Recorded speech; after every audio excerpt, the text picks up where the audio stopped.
You were adding your insights into something from your old friend Pep's book, Bound by Honor, Torn by Greed.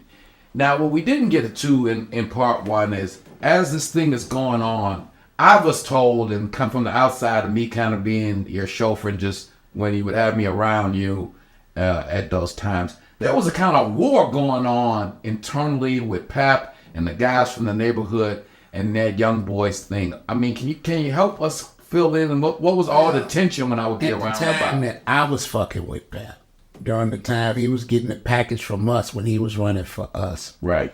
Butch Jones, I understand from his conversation, was after him. Okay. Which meant all the Butch Jones crew, all the young boys was trying to kill him because he wouldn't give the Jeep and the jury and the chain and shit back that he made with Butch Jones after he left for working with Butch. Butch expected him to give him back all the shit that he made while he was working with him. You a true bitch if you do that. So I mean, come on, let's get it for real. But anyways, that's where his beef started with them. Okay. That's because he wouldn't give Butch back the shit that he made with Butch after he quit working for and with Butch. So in the book, Pep talks about after, and he kind of said, just like you said, there was a couple attempts on the man's life. Now, was any of this going on this period where he's talking about there was attempts on his life? At the time, he's hustling with you? Because you know, if a motherfucker out there like that, your enemy, everybody coming at you. You ain't moving a motherfucking 120 keys, 100 keys, and your motherfucker, you got beef and the motherfucker ain't gonna come at you. Okay. Quite a few motherfuckers.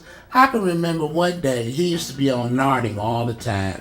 And at this time, his man was AP. Okay. AP had an old Chrysler LeBaron, I could see it now, it was great, with a burgundy top.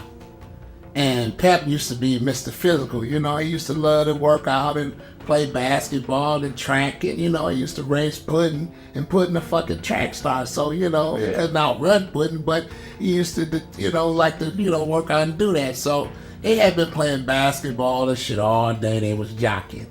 I used to swing by there to pick the money up at the end of every day, but this particular day when I'm swinging at Scott's house to pick the money up, I'm sitting on Leslie waiting for Pep to bring me the money in Scott's house. We smoking weed, getting high and shit.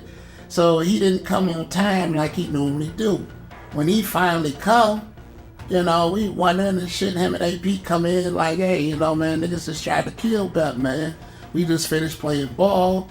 Pep laying out on the hood of the car and close his motherfucking eyes, lay back and go to sleep. When he opened his motherfucking eyes and looked at 357, fired at his motherfucking head on top of the hood. Like B's and P's gotta run out. B's and P's gotta run out and save his motherfucking life.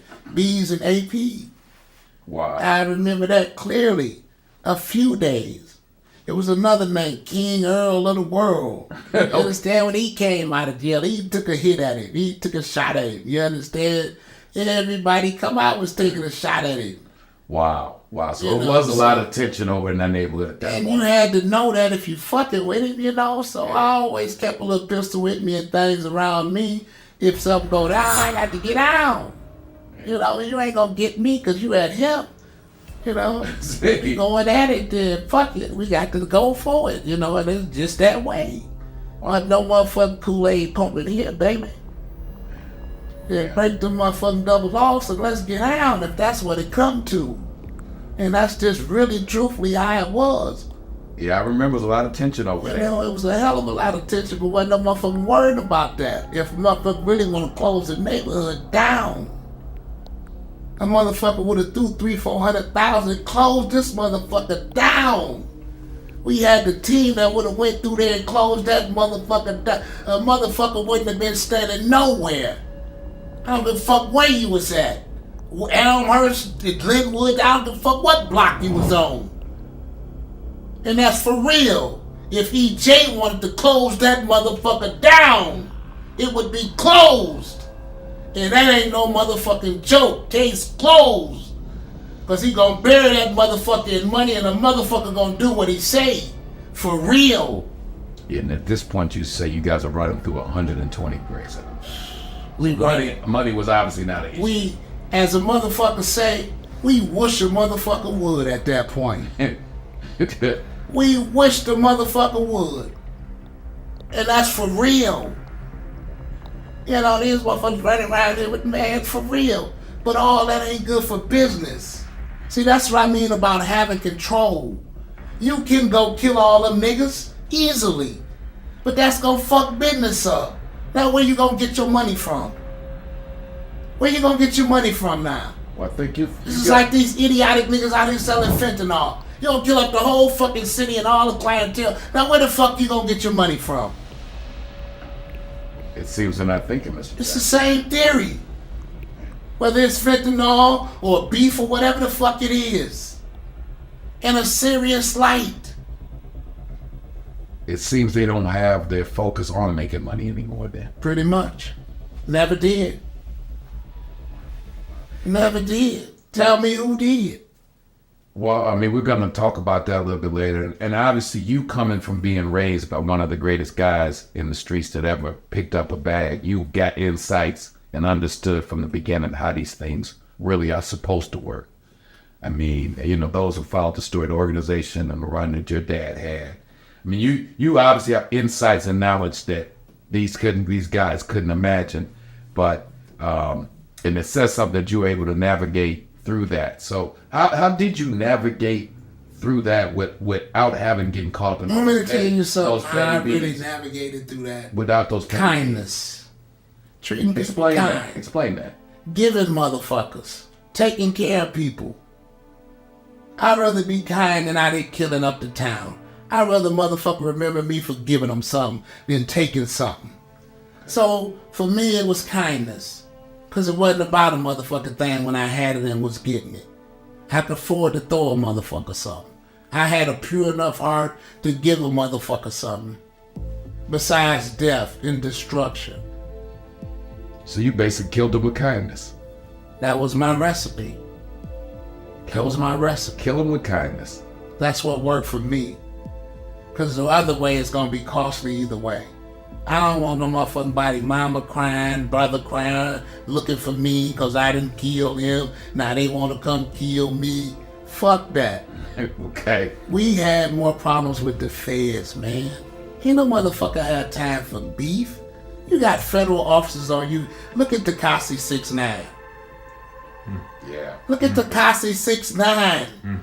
Who in the fuck got time for beef? Then when you get it, you ain't gonna do nothing but tell? So who in the fuck got time for that? Time out for that. Time out. Help the audience out. Time out for that dumb shit. Ratting on motherfuckers. Playing like you a hell of a fella till the feds grab you. Then you the biggest bitch ever known to man.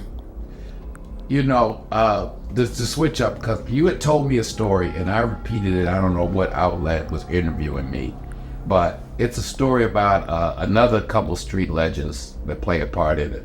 A guy named Huckabuck and a guy named Demetrius. Huck was the first person I ever hustled with when my father came home from jail. That was my hustling partner. Huckabuck, who is featured also in the documentary Motown Mafia. Right, rest his soul in peace.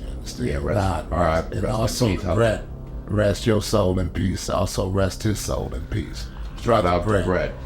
And like I was saying in that Pep story you be talking, when Pep first got with us, Brett was his partner. Brett and Pep was partners.